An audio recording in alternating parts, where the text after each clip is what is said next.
Yes, sa mapagpalang umaga. Good morning mga kasaka. Update tayo sa farm 2. Harvest kami, 50 kilos lang naman. Marami na naman tayo mga harvest na talbos. 100 kilo pa yan mga kasaka. Marami yan, oh. Agad doon yan sa kabila, pulang-pula na rin doon. Tapos dito ko kayo gustong i-update mga kasaka sa ating okra. Ang ganda na, oh. So ito yung sabi sa inyo, yung ating mga nilipat, humabol mga kasaka. Ang gaganda. Ayun, oh, bubulaklak na siya mga kasaka, oh. Humabol siya. Tapos mamayang hapon ay mag-spray ako dito ng fungicide at saka insecticide. Kasi may mga ila-ila na naman na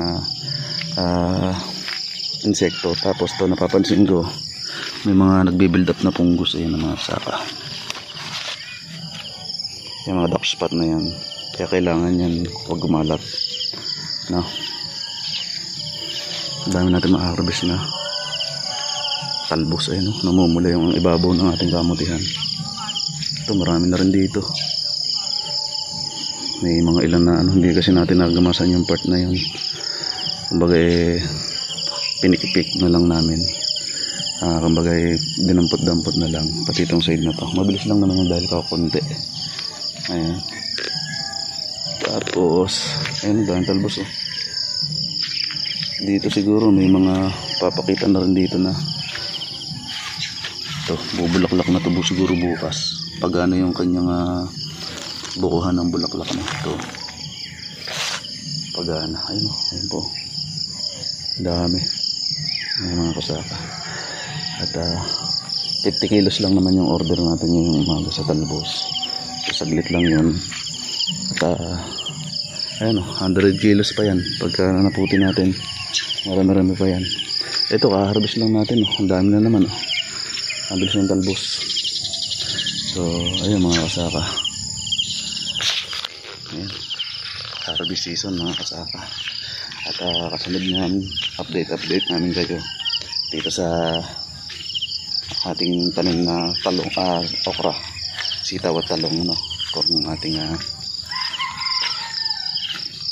araw-araw na may update to pag may oras tayo, no? So ngayon umaga is harvest muna kami ng talbos. Gaganda ng talbos natin mga kasaka, kasi kaka-abol lang namin dito 3 days ago. Kita nyo yun, may mga ugat-ugat, green na green ang lapak mga kasaka. Kita nyo yun, no? Sunod yan, no? Kakapal tsaka ang tataba mga kasaka. Yan yung talagang gustong-gusto ng mamimili. Matataba ang ating talbos. So alaga naman yan ng abono, kaya matataba. Ayan, yung mga kasaka, trabaho muna ulit ako at para tayo makarami na.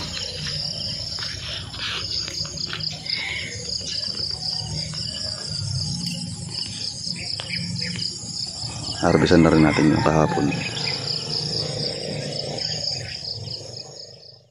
And today ay update tayo kasi dito mga kasaka ay matataas na yung ating pipino. Saka marami siyang bunga. Ayan, oh. Yan ang ating pipino. Yun, napakarami ng bulaklak, oh. Tapos dito ang dami rin ng mga bunga na, ayan, may maliliit. At ayan, oh. Kita niyo marami na rin ayan bunga. Ayan. Tsaka ang dami dyan mga kasaka, maliliit. Ayan. Tapos meron akong concept na bago dito na ina-apply namin. So dito ay meron tayong tinatawag na relay cropping. So namumunga na yung ating pipino, namumunga na rin ating ampalaya. At itong ating kamatis ay tinransplant na natin para if ever na lumipas na ang tanim nitong ating tanim ng mga pipino, lumipas na, is meron na ulit tayong panibagong inaalagaan dito. So ito yung tinatawag nilang relay cropping. So ayan. So dito dami talaga mga maliliit na bunga na pollinate ko na yan mga kasaka. Ayan, oh. Sunod-sunod meron dito, meron dyan dikit-dikit. Ayan, oh. Tapos ayun, meron pa dikit-dikit na yan. Pag binuklat natin dyan, ayan po. So bawat puno ay talagang marami ng bunga. Ayan, oh. Dami na. Hanap pa tayo. Marami akong pinolinate dito kaninang umaga, mga kasaka. At doon sa may taas, tapos may mga maliliit pang pasunod, mga kasaka. Yan, no? Yan, katulad yan, maliit yan. So dito is meron din ako dito sa part na to. I think na andito yun. Ayan, no? Na-pollinate na natin yan. Tsaka yun. Meron din dito. Ano? Ayan.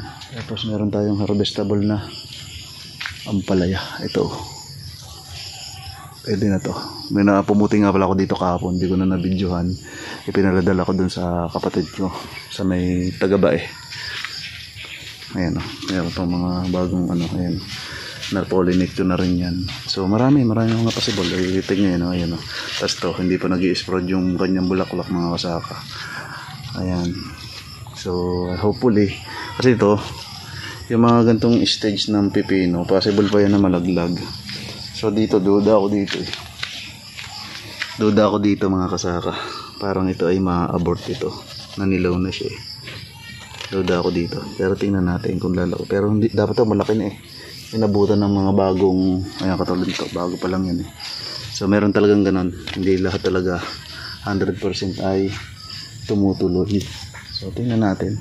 Siguro causes ng ano yan, ng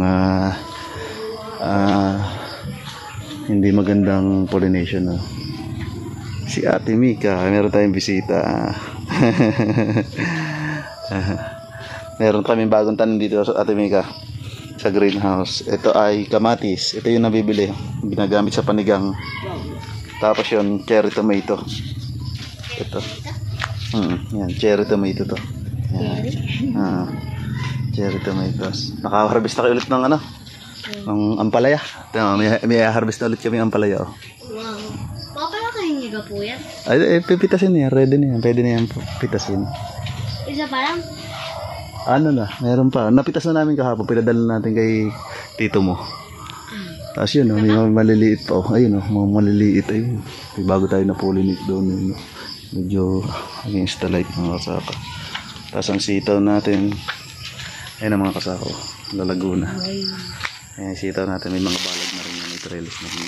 Oops, hindi siya makita. Ayan. Ito rin ang ating opwa. Tapos may mga maliliit na bunga na talong. Dito pa lang ang nakita namin may bunga. Fortuner yun. Kumangit ang dahon. Hindi, ano. Tapos dito, ginagamasan namin ito. Pipili, may maliliit na rin itong bunga. Kasabay ito nung nasa greenhouse. Late lang ito na patanim. Ayan, may maliit na bunga. Ito. Tapos, inangat ko. Yan lang, oh. Tripod trellis din ang ginawa ko. So, bali tayo dito ay ginagamasan natin. Para hindi na lumago. So ganyan lang yun, na-adjust yung ating pwede nga buhatin ito, mga kasakay, after na lumipas na yung ating mga pinadamuhan ko. May gamit tayong ayan, hoe. Pero hirap kasi mag-hoe pagka may hawak na video. Ayan, kaya naman ng kamay. Ayan.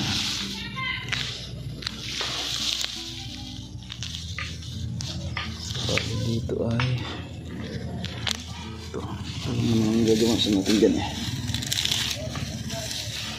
Tapos yung talong natin may ilan na rin bumubulaklak dyan. O halos lahat bumubulaklak. Yung problema, naging tigasin yung dahon nila. So I hope yung mga talbos dyan ay ma-recover. Yan talagang sakit ng Fortuner. Kaya nag-switch kami nung isang taon sa sa Calixto kasi disease resistant siya and virus resistance. Hindi kapares ng Fortuner ay talagang maano siya, hina pagdating sa sakit.